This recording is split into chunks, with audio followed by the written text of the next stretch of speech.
Hi everybody, welcome to our last revision video.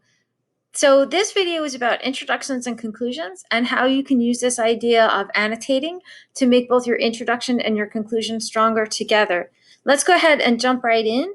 And keep in mind that what I'm doing is I'm reading this like as if I were the writer trying to read my own work.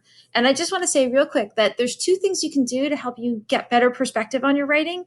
One is take a break between drafting and revision.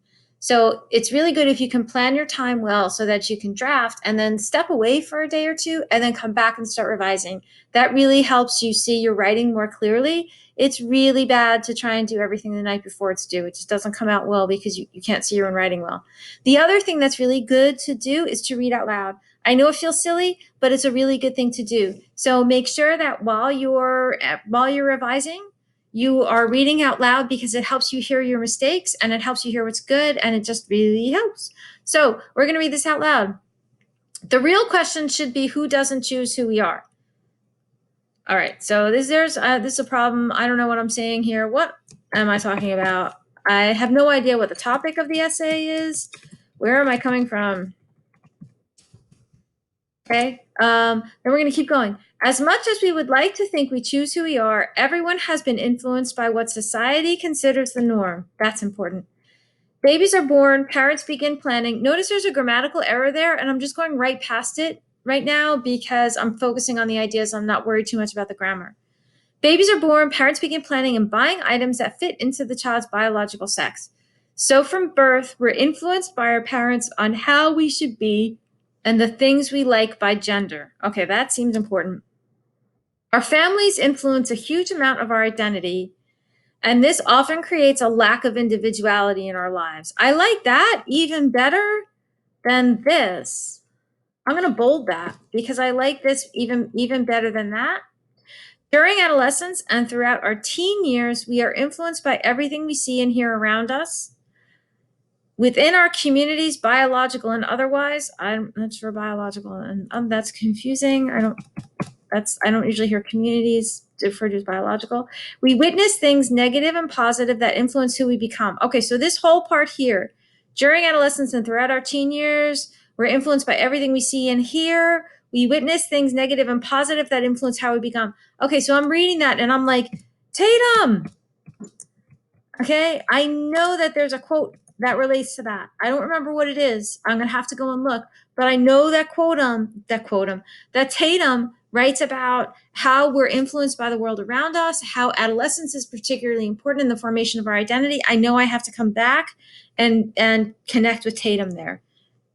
The people around us shape our identities before we do. Before we do. Now I gotta say, like, I've read this a bunch of times, and every time I read it, there's more stuff that I'm seeing and have questions about.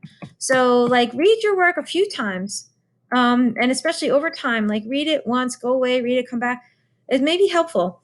The people around us shape our identities before we do because of the effect people have on each other and the need to fit into society's norms.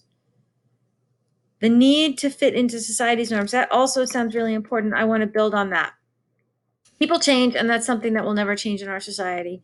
Okay, that's like whatever. That's not so important.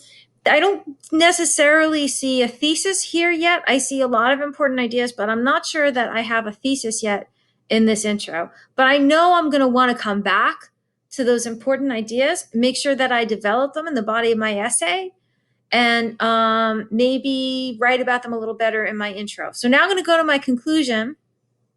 Okay, here's my conclusion. In the end, we live in a somewhat robotic society where everyone is conformed to be the same. Even though we all have unique experiences, the forces at play that define our roles in society affects us more. Okay, so that's important. I'm going to underline that. I kind of want to know, like, like the forces. Did I explain? There we go. I didn't need the little thingy there. Did I explain those forces?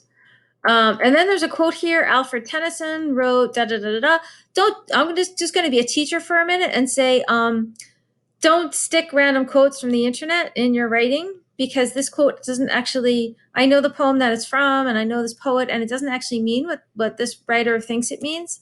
And a lot of times it can be pretty tempting to go to the internet and find a quote and stick it in, and just don't, it's not good practice, don't do it.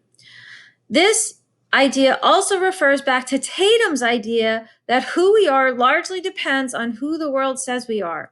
So there we go. There's Tatum again. Okay, here's Tatum again. I know, I definitely need a Tatum quote.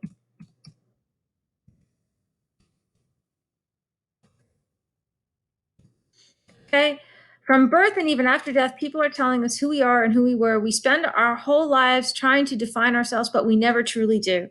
That is really good. That is really strong. I like that statement. Is this my thesis? Okay, so now what I did is I looked at my introduction.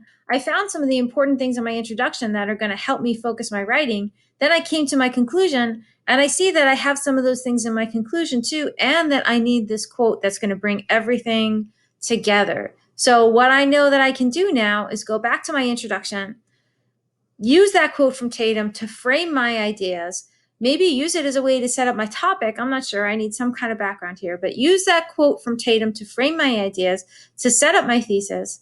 My thesis might be this idea from my conclusion that we spend our whole lives trying to define ourselves, but never truly do. And I'm going to have the quote from Tatum in my introduction. I'm going to have that same quote from Tatum in my conclusion, and I'm going to talk about it more. And it's going to help me frame my essay, have an idea at the beginning, have an idea at the end, bring that are the same idea, bring everything together, and then I can look back at my body paragraphs and make sure that they fit with all of those ideas. So that's one way that you can use your introduction and your conclusion together to make them both stronger. Now, what I want you to do is go to your writing. If you already have an introduction and a conclusion, take a look at them, underline what seems important, see where it connects with the reading, and see if you can develop it in this way.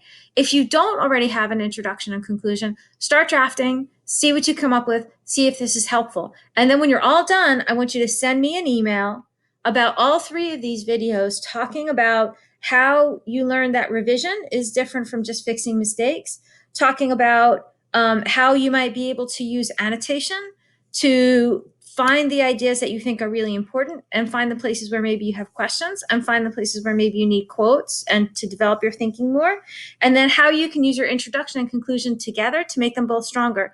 So go do this work, then send me an email, and I can't wait to hear from you.